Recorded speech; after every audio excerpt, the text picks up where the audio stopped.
¿verdad? Nos va llevando, nos va cambiando. Amén. Es la palabra del Señor la que nos cambia. Amén. O sea, no es, mire, yo a veces repito mucho esto porque a veces pensamos que la música nos cambia, que la letra de la alabanza nos cambia. En un momento determinado Dios puede ministrar a nuestros corazones a través de la alabanza. Yo no voy a decir que no. Si estamos tristes, la alabanza al Señor nos llena de alegría, nos quita la tristeza, ¿verdad? Nos transforma. Pero es la palabra del Señor la que nos cambia y la que nos da, la que nos transforma. Es la palabra, hermano. Amén. Es la palabra del Señor la que nos educa, la que nos enseña cómo debemos caminar, qué cosas son agradables a Dios, qué cosas no son agradables a Dios, y lo que nos va transformando y dando una nueva, una nueva visión y una nueva expectativa, es la palabra del Señor.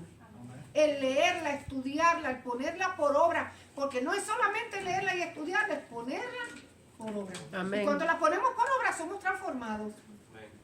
Y vamos cambiando y nos vamos viendo a la perfección del Señor. Amén. ¿Verdad? Nos vamos viendo a la perfección del Señor. Así que bendecimos a los hermanos que están aquí. Amén. Y a los que también nos están siguiendo por Facebook, hermano, y por todos esos lugares. Y siempre digo, los que están aquí hoy, los que nos ven mañana, los que nos ven de aquí a 10 años, los bendecimos. Y si estamos aquí, nos seguimos gozando. Y si estamos con Cristo, pues nos gozamos por la eternidad. Amén. Amén. El estudio bíblico que si nos siguen con el expositor es el número 15. Y si no, la lectura está en Marcos capítulo 2 del verso 1 en adelante, aunque el expositor comienza con el capítulo 3. Repito lo que dije hace minutos atrás. Jesús vino a sanar la enfermedad más terrible del ser humano, que es la del pecado en el corazón. Pero a pesar de eso, mucha gente se preocupa más por buscar la sanidad de su cuerpo, sin tomar en cuenta la sanidad del alma. ¿Verdad que sí, hermano? Cuando la gente ve el movimiento de Dios en algún lugar, en su mayoría la gente busca la sanidad para su cuerpo. Y se olvida que vino Jesús a sanar la enfermedad más terrible del ser humano, que es la del pecado. Dije que de ahí se derriban todos los males y todos los sinsabores y todas las cosas terribles que está sufriendo el mundo hoy por el corazón pecaminoso del hombre. No quiero decir que toda enfermedad es pecado, sino que quiero decir, hermano, que la base de todos los males, incluyendo las enfermedades físicas, mentales y de todas las que puedan aparecer, es la maldad del corazón. Amén. Es el pecado en el corazón del hombre. Porque decíamos la semana pasada, cuando Dios creó al hombre, lo creó santo, puro, a su imagen y a su semejanza. No tenía maldad, Amén. no tenía enfermedad. ¿Por qué? Porque el pecado no se había todavía apoderado de él. No se había enseñoreado, es la palabra correcta, ¿verdad? No se había enseñoreado de él. Por tanto, no existía la enfermedad. Pero cuando vino el pecado, comenzaron los males a quejar a la humanidad completa. Este cuerpo empezó a envejecer. Quiere mayor atrocidad para el ser humano que decirle que está viejo. Óigame, viejo yo, hoy no. ¿Por qué luchamos? ¿Por qué el ser humano lucha tanto por mantener la vitalidad y la juventud? Porque no quiere morirse, no quiere ponerse viejo, hermano. Porque con la vejez vienen los achaques y a veces no ves la enfermedad aquejan al cuerpo del ser humano, hermano. Podemos cuidarnos como gallos finos, hermano. No me mires. Pero llega el tiempo, no la miro. Llega el tiempo que este cuerpo se va envejeciendo y va a morir, hermano, va a morir. Amén, muere, así es. Al polvo eres y al polvo volverás. Mientras el pecado no se enseñó de los hombres no conocían la muerte. Porque la causa de la mortandad y de todas las cosas terribles que los seres tienen. Más sin embargo, fíjese, la gente escucha la palabra del Señor, pero en vez de sanarse de adentro hacia afuera, ellos buscan la sanidad del cuerpo y se olvidan de lo más importante, hermano. Porque este cuerpo un día va a volver al polvo de donde vino. Amén. Al polvo. Pero nuestra alma, lo más importante que Dios tiene, el ser espiritual, ese no muere, hermano. Ese un día va a estar en la presencia del Señor y rendirle cuenta de lo que ha hecho en su vida, sea bueno o sea malo. Y eso es una cita ineludible que todos los hombres tienen en la tierra, hermano. Nosotros podemos suspender cualquier cita en esta tierra, cualquier appointment que tengamos, menos la cita que tenemos delante del Altísimo un día en la eternidad. Mas sin embargo, la lección de hoy es muy bonita. Yo estuve hablando, ¿verdad?, la semana pasada de enseñanzas que nos da la lección, aparte de las otras que tenemos, pero yo considero las más importantes. Número uno, lo primero que vamos a aprender es que el Evangelio de Jesucristo, y dijimos la palabra Evangelio, ¿qué era? Son las buenas nuevas. Buenas, hoy sí, pila, la buena nueva, palabra Evangelio, buenas nuevas del mensaje de Jesucristo. No solo trae sanidad y liberación a los sufrimientos del cuerpo, sino que también trae sanidad y liberación para el alma ansiosa de escuchar la palabra de Dios. Hay veces y hay personas que su cuerpo se enferma a causa de la enfermedad espiritual que tienen, de la necesidad espiritual que tienen. ¿Verdad que sí? Por ejemplo, tienen una depresión y la depresión se puede manifestar en muchos síntomas en nuestro cuerpo. Pero la mayor parte, la situación que más aqueja a los hombres es su enfermedad espiritual. Porque el pecado dijimos que ¿qué? Que es una enfermedad. Es una enfermedad, el principio de todos los males que aquejan a la humanidad. Las enfermedades morales y espirituales llamadas pecados son más graves que los males físicos y sociales. Creo que la semana pasada hablamos de eso, ¿verdad que sí? Si se resuelve en la vida del ser humano el problema del pecado, y que conste que no es que sea erradicado totalmente de nosotros, pero sí lo podemos vencer en el nombre de Jesucristo. ¿Estamos, hermano? No es que va a ser erradicado de una boca. La gente a veces se convierte a Cristo y cree que le van a salir laras en la espalda y más nunca va a cometer errores ni va a cometer faltas. Controlarlo. Y entonces la gente también que no conoce a Cristo dice, te convertiste, ay, te voy a dar 3 semanas para ver si es verdad. A ver cómo te portas. Mire, tenemos una nube de testigos que muchas veces en vez de ayudarnos, ¿verdad? Y tirarnos porras porque estamos avanzando, lo que hacen es que no, crucifícalo, nos tiran al piso como que no. No sé, la naturaleza, somos libres de nuestra naturaleza del pecado, en el sentido de que la Biblia dice que el pecado no se enseñoreará más de nosotros. Pecamos si nosotros le damos la oportunidad al pecado de enseñorearse, de gobernarnos en nosotros. Mientras no teníamos a Cristo en el corazón, nosotros éramos llevados por donde el enemigo quería llevarnos y pecábamos de cuanta manera el diablo quería. ¿Por qué? Porque éramos prisioneros de él, esclavos, sujetos al pecado. Pero cuando vino Cristo nos liberó de esa sujeción. Gracias, nos Señor. libertó, nos dio la potestad de decir, ¿sabes qué? No. Y no con mis fuerzas, que por cierto, con las fuerzas del Espíritu Santo. Amén.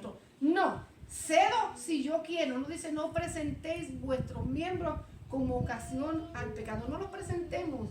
Ahora, si los presentamos, sabemos que se va a enseñorear de nosotros. Y si se enseñorea de nosotros, estamos metidos en problemas.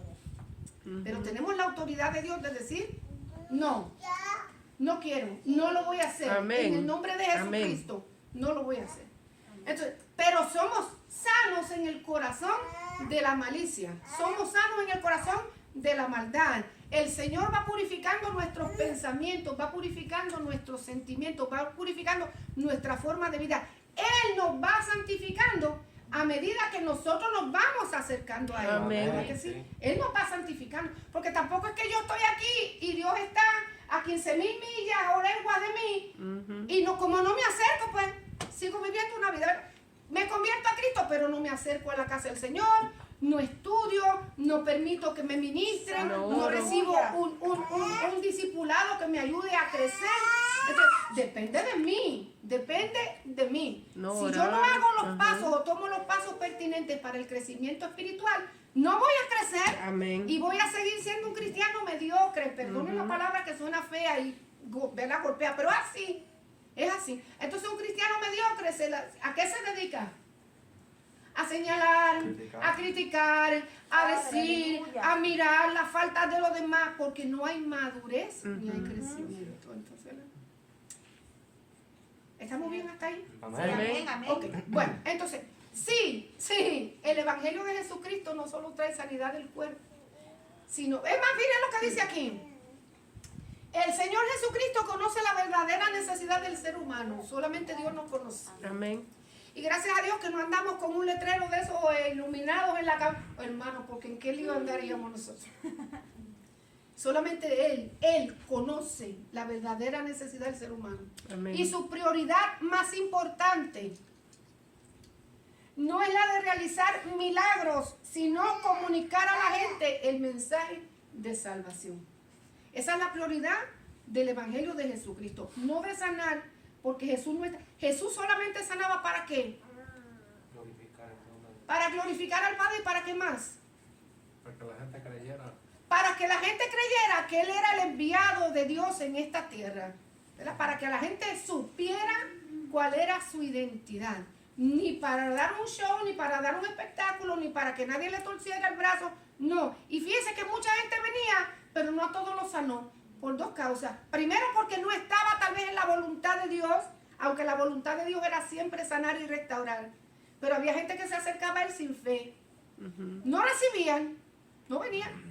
Y segundo, por falta de fe. ¿Lo dije primero? Sí, porque no era voluntad de Dios y por falta de fe de las personas. Porque Él siempre estuvo. Hubo lugares donde Jesús ministró y no pudo hacer ningún milagro. ¿Por qué? No por la había falta fe. de fe de la gente. A pesar de que se conglomeraban, que lo buscaban, pero el corazón duro a veces no permite, no deja que Dios haga un milagro de liberación y de sanidad, tanto espiritual como física. Estuvimos hablando de este hombre, ¿verdad?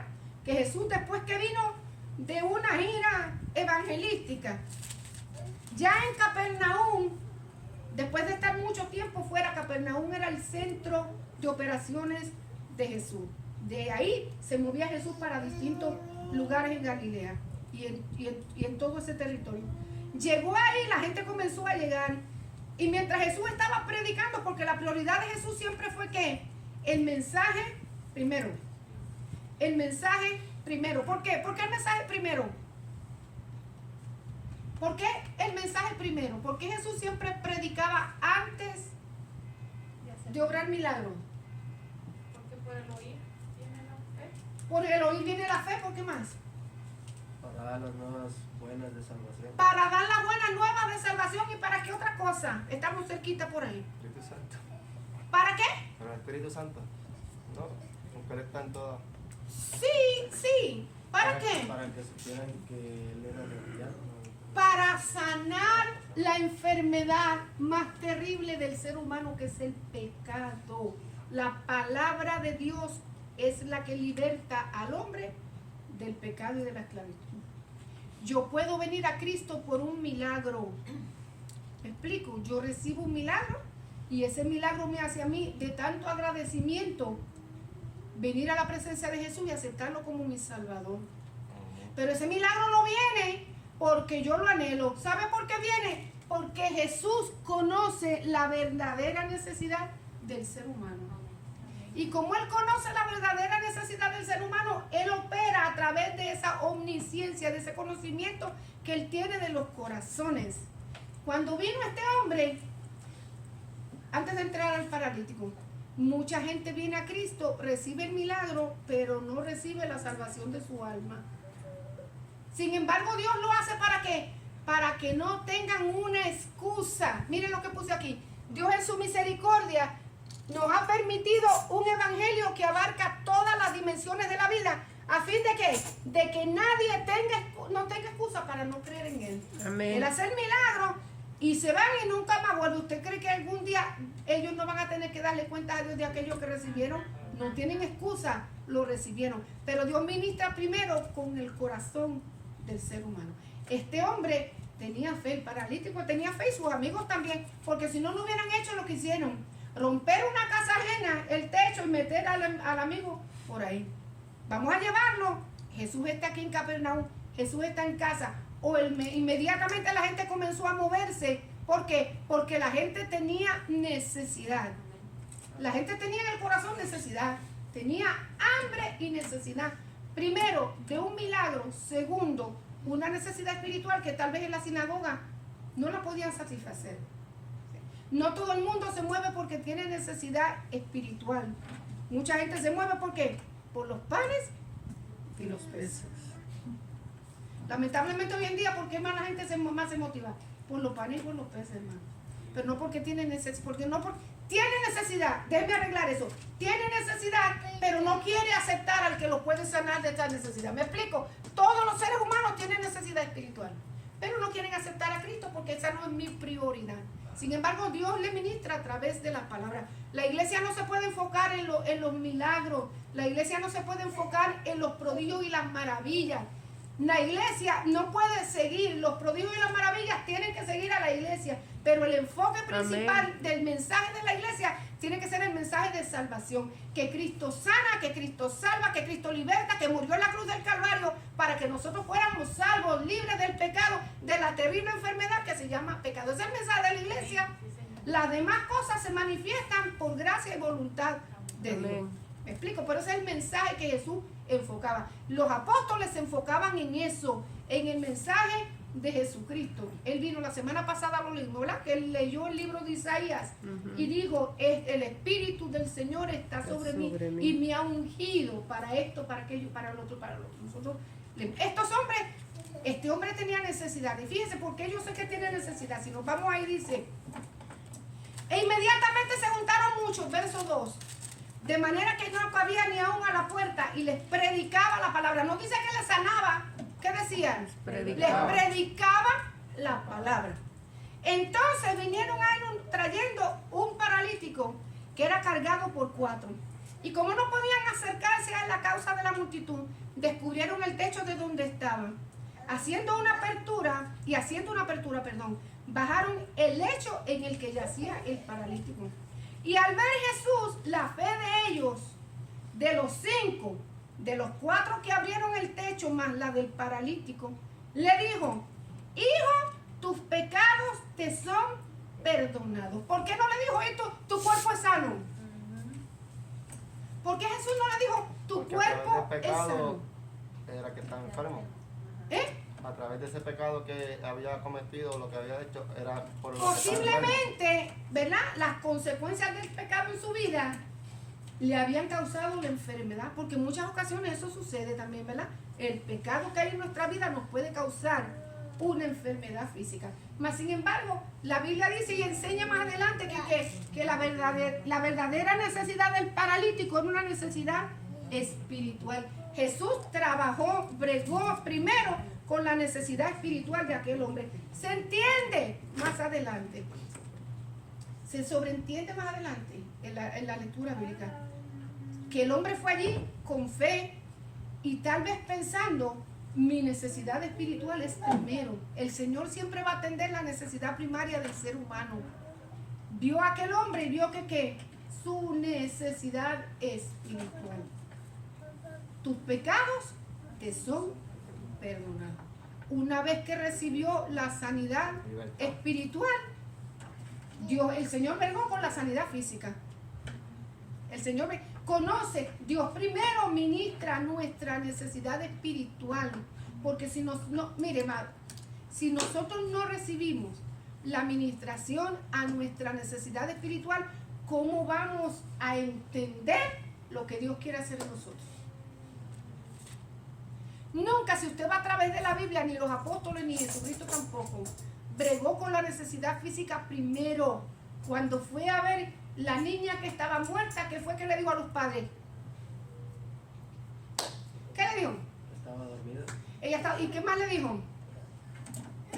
No temas, crean. Cuando venía no temas, cree solamente. Cuando vino aquel hombre a buscar sanidad, no me acuerdo si fue para su hijo o para su siervo, ahorita mismo no me acuerdo, que vino el otro y le dijo, ¿para qué lo molesta? Ya estamos, no temas, cree. Siempre la necesidad espiritual está primero. Si nosotros no entendemos el mensaje de salvación que salva, que sana, que restaura nuestra necesidad física y espiritual, ¿cómo vamos a poder recibir un milagro? No puede haber fe en nosotros. ¿Quién dijo por allá primero? ¿La fe? ¿Qué fue lo que dijiste tú? Por el oír viene la fe. ¿Y la fe porque por el oír qué dice? ¿Por oír la música de la banda El Recodo? No, por oír la palabra. Por el oír la palabra de Dios. Por el oír la palabra de Dios es que viene la fe a nosotros. es por escuchar la palabra. Y cuando escuchamos la palabra, la tenemos que oír atentamente para poderle tener atención.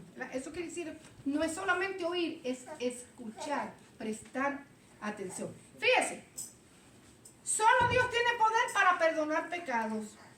Jesucristo demostró su divinidad, potestad y omnisciencia al manifestar perdón y sanidad al paralítico. Solo Él conoce los corazones de los hombres. Conocía el corazón del paralítico, pero también conocía un grupo de gente que estaba allí, hermano, que su corazón tampoco era tan recto delante del Señor. Dice la Biblia, estaban allí sentados algunos de los escribas, los cuales cavilaban en sus corazones. ¿Por qué habla este así? Blasfemia dice, ¿quién puede perdonar pecados sino solo Dios? Y conociendo luego Jesús en su espíritu, que cavilaban de esta manera dentro de sí mismo, le dijo, ¿por qué caviláis en vuestros corazones? No todo el que se acerca, lo dije primero, lo repito, que se acerca a la casa del Señor, lo hace con disposición de reconocer la divinidad de Jesucristo en su vida. No todo el que viene a la casa del Señor o que está en el lugar donde se predica el Evangelio tiene un corazón dispuesto a recibir el mensaje que se está impartiendo. Amén. Dentro del rebaño del Señor, lamentablemente, hermano, siempre tiene que creer el trigo y la cizaña. Amén. Hay gente que cree que recibe con un corazón dispuesto, que abre su corazón para recibir el Evangelio y lo hace con gozo, con alegría, con humildad. Reconocen que Jesús es el Dios viviente, Dios encarnado. Pero hay otros que solamente vienen a ¿qué? A criticar, a censurar, a señalar, a tirar, miren, buenos para criticar y denigrar el Evangelio. De esa clase de personas el mundo está lleno. ¿Por qué la gente a veces no recibe lo que realmente su alma necesita? Porque se dedican más a mirar, a criticar y a Así es, censurar, amén. que en vez de prestar atención a lo que Dios le quiere Hablar, ministrar. ajá. Entonces esa gente se va igual. Solamente, mire, déjeme decirle, yo siempre digo, no todos los que están en Israel son israelitas, dice la Escritura. No todos los que están en la casa del Señor están convertidos verdaderamente. Juntamente viene gente, junto con esta gente que venía a buscar de Dios un milagro y una administración, llegaron los escribas. ¿Quiénes eran los escribas? ¿Quiénes eran los escribas? Los escritores. Los que transcribían la palabra del Antiguo Testamento, entonces la ley, los que escribían, los que copiaban la palabra del Antiguo Testamento para enseñársela al pueblo. Los secretarios, vamos a decir, de los sumos sacerdotes. Ellos eran los copistas, ¿verdad? Los que copiaban las escrituras para seguirlas transmitiendo o darle una interpretación. Esa gente siempre estaba detrás de Jesús, pero no era porque tenían necesidad, porque andaban ellos siempre Por la detrás salvación de de Jesús. su alma. ¿Para qué? Por la salvación de su alma. O por Andaban sanidad. para criticar y Andaban para... Para criticar y tomar nota de lo que Jesús estaba haciendo y después ir a darle chisme a los sumos sacerdotes. Darle chismosos. Eran los espías, por así decirlo, de los sumos sacerdotes. Y lo que siempre estaban detrás de Jesús, mirando, criticándole, censurándole, buscando algo con que acusar a Jesús. Por los mismos fariseos. Como los mismos fariseos y los mismos saduceos. Los saduceos y los fariseos siempre estaban ellos en pugna, buscando cómo Jesús le aprobara el punto de vista de cada uno de ellos. Pero como se encontraban con los escribanos o los escribas, también tenían aliados para que para refutar toda palabra que Jesús estaba diciendo. Estaban allí este tipo de personas. Inmediatamente cavilaban en su, ¿qué dice la palabra cavilar en su corazón? Murmuraban. Murmurar, ¿qué otra cosa? Cavilar.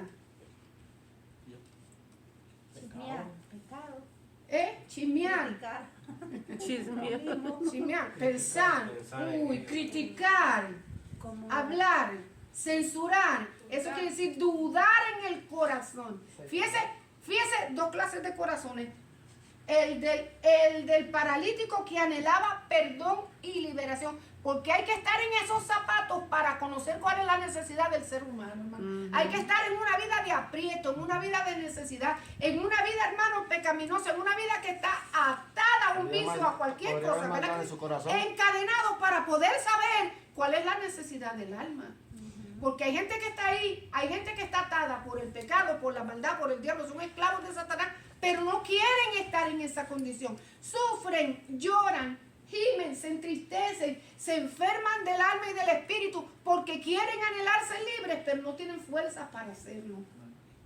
Porque el único que liberta, ¿quién es? Jesucristo Nazaret. Tal vez no haya una manera de cómo, porque el diablo se encarga también de encadenar a la gente de tal manera no darle libertad. ¿Verdad que todos nosotros pasamos por esa experiencia? Querer ser libre, mas sin embargo la lucha espiritual que el enemigo nos formaba para que no te conviertas, vas a ir a la iglesia y mandaba luchas y enviaba problemas y usaba a la mujer y usaba al esposo y usaba a la madre y usaba al padre y usaba al vecino y cualquier situación para en vez de acercarnos, alejarnos del evangelio.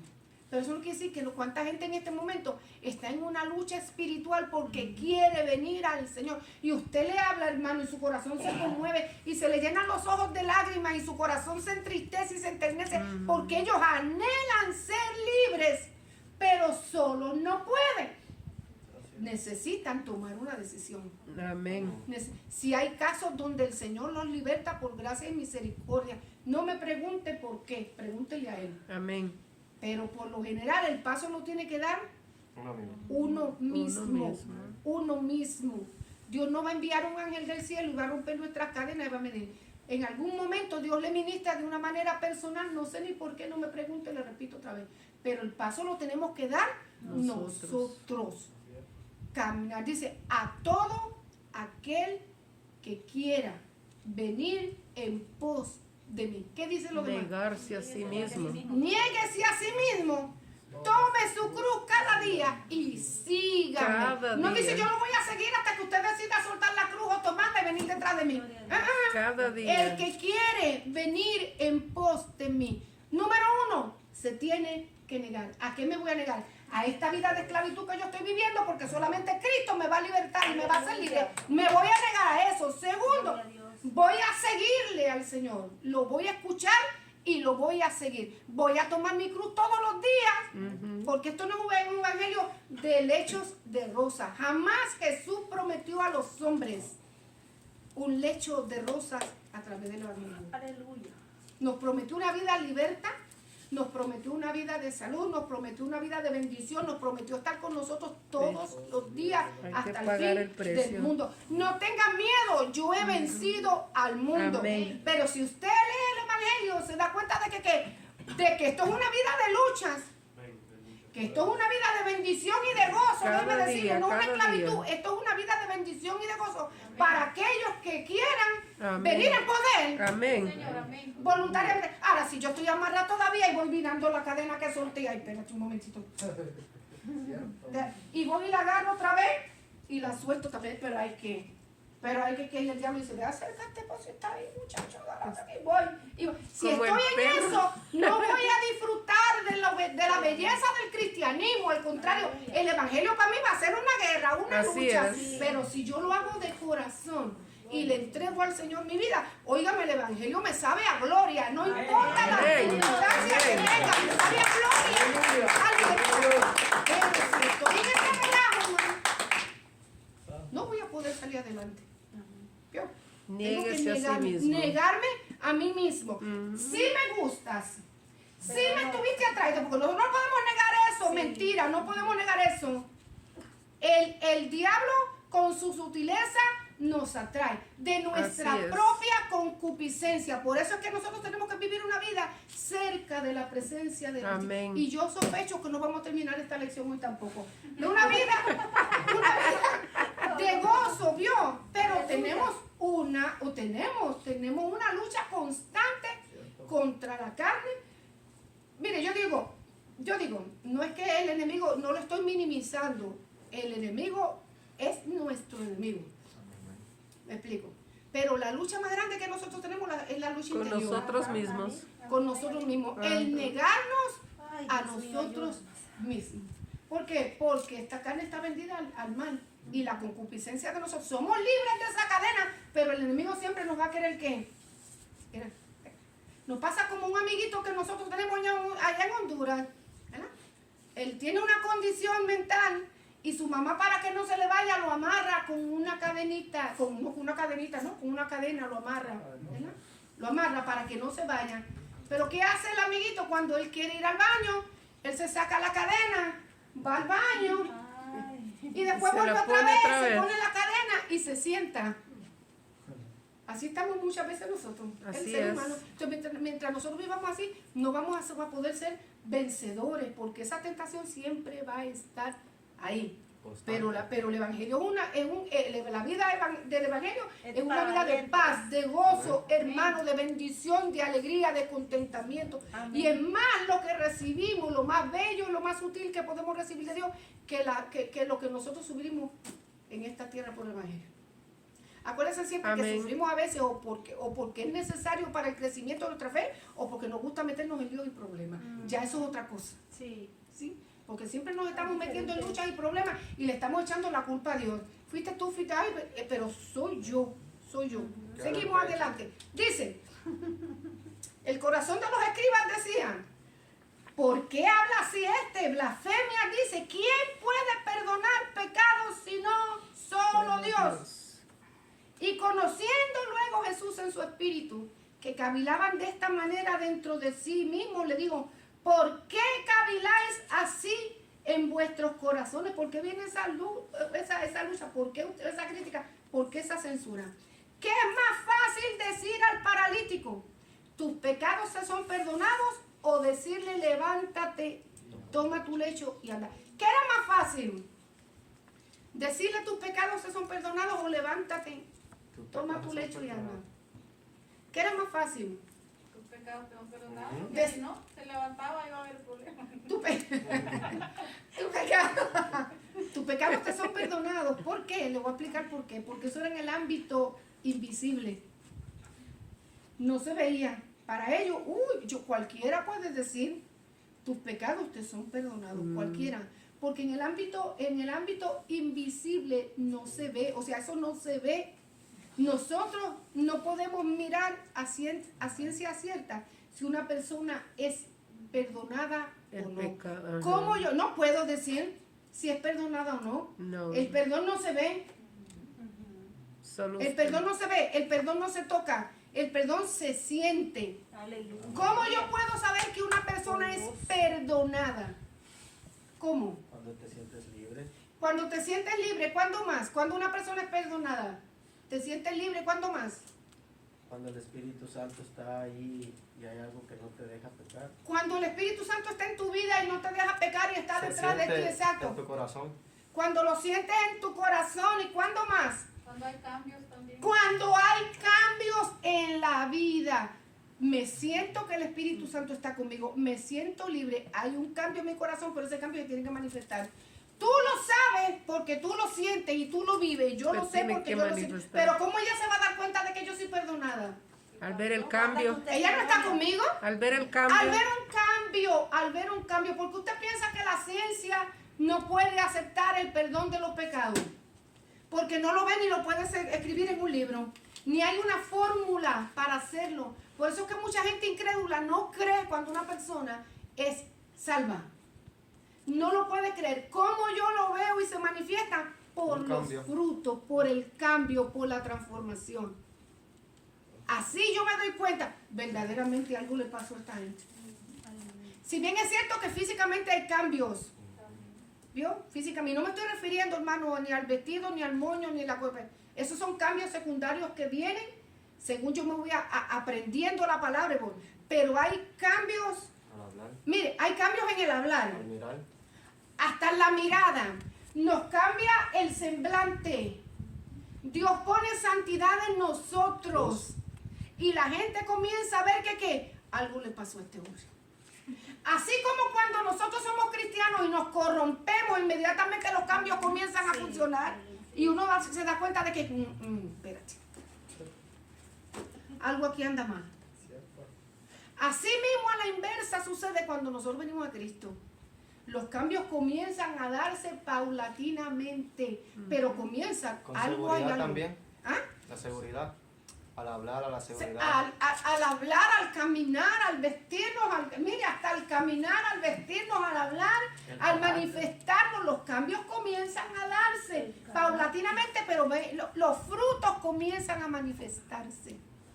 Esa es la única manera que yo me puedo dar cuenta de que una persona es salva. Ay, ¿qué era lo que le pasaba a estos hombres? Poder para si el único que puede perdonar los pecados de Dios. ¿Y quién estaba hablando ahí?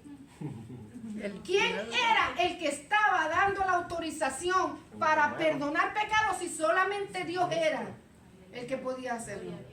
¿Qué dice? Ah, pero como el Señor no se queda con ese palo de nadie, vea, Él no se queda con ese palo dado, vea, dice, no todos se acercan con disposición para adorar a Dios, ahí lo tienen, de verdad, no todos se acercan, no, sino que también no solamente no están dispuestos a reconocer su divinidad, sino que lo desafían, la razonan, murmuran contra él. Los incrédulos son buenos para criticar y denigrar el evangelio del Señor, pero para probar la potestad, o sea, la autoridad que él tenía en esta tierra, no solamente, mire, como creador y Señor, porque él lo iba a demostrar. Yo soy el creador y yo soy el Señor, yo tengo autoridad. No solo perdonó al paralítico, sino también lo sanó. ¿Qué le dijo? Vean lo que le dice. ¿Por qué camináis así en vuestro corazón? Es que él era todo un caballero, pero cuando tenía que dar el trancazo lo daba. ¿Qué es más fácil? Decir al paralítico, tus pecados te son perdonados, o decirle, levanta tu lecho y anda. Pues para que sepáis que el Hijo del Hombre tiene potestad en la tierra para perdonar pecados, dijo al paralítico, ¿qué le dijo? A ti te digo, levántate, toma tu lecho y vete a tu casa. Y yo me imagino que los escribas se quedaron, vamos a ver si veo que se levanta. Porque la gente incrédula es así. Vamos a ver. Pero como él hablaba con autoridad, tal vez en su comida ni chistaron, en sus corazones ni chistaron. Yo me imagino porque le daba el otro palo. Te digo, levántate. Entonces él se levantó enseguida y tomando su lecho salió de delante de todos, de manera que todos se asombraron y glorificaron a Dios diciendo, nunca hemos visto tal cosa. La autoridad. Levanta. Y el hombre cuando le dijo levántate y toma, ya tenía fe en su corazón. Su necesidad espiritual ya había sido sana. Miren, el problema del pecado ya había sido sano, porque Jesús cuando liberta, liberta de verdad. Amén. Cuando Él perdona, perdona de verdad. Cuando el Señor hace el cambio, lo hace de verdad, hermano. De verdad. Aquel hombre fue sanado del pecado inmediatamente, de la carga, de la lucha, de la tristeza, del dolor, de la angustia, de la depresión, y encima de eso que estaba enfermo, y saber cuántos años estaba enfermo. Imagino que corrió. Para su casa, corrió. Imagínate volando, pero volandito, para que sepa que tiene potestad. Ya el hombre tenía que haber escuchado el evangelio. Cuando vinieron ahí, ya su corazón estaba predispuesto para recibir. Yo vengo porque, miren, yo nunca se me olvida cuando lo encontramos allá afuera. Ya este hombre venía predispuesto a reconciliar su vida con el Señor y a caminar con Él. Ahí estaba, allá afuera, y tal, no me la que por poco tengo con la cartera. Eso es así. Yo decía, no sé quién es, hermana, pero si se nos acerca le voy a meter un carterazo, ya va a ver. Estaba en la escalera, ahí sentadito en la acera estaba. Hermana María, Dios la bendiga, hermana María. Yo sé que usted siempre nos ve. Usted sabe que es cierto lo que estoy diciendo. Pues mandamos a Nahum. No deje que le dé a Nahum primero. Si le van a pegar, que le peguen a Nahum primero. Levántate. Toma tu lecho y vete a tu casa. Y el hombre se levantó, ¿qué dice? Enseguida. Él no esperó 2 veces. La palabra está dada. Y si este hace el milagro ya, porque no lo va a hacer en mí, si ya yo tengo gozo y tengo alegría. Amén. Me perdonó, ya yo estoy libertado. Oiga, me voló como cohete, se levantó y tomando su lecho salió de delante de todos, de manera que todos se asombraron y glorificaron a Dios diciendo, nunca hemos visto tal cosa. Ahora, ¿qué versos, aparte de los otros que hay en la Escritura? Pero habría que llevarlos desde el Antiguo Testamento al Nuevo para que comparáramos. Nomás le trae esto. ¿Qué versos prueban algunos? Que prueban la divinidad.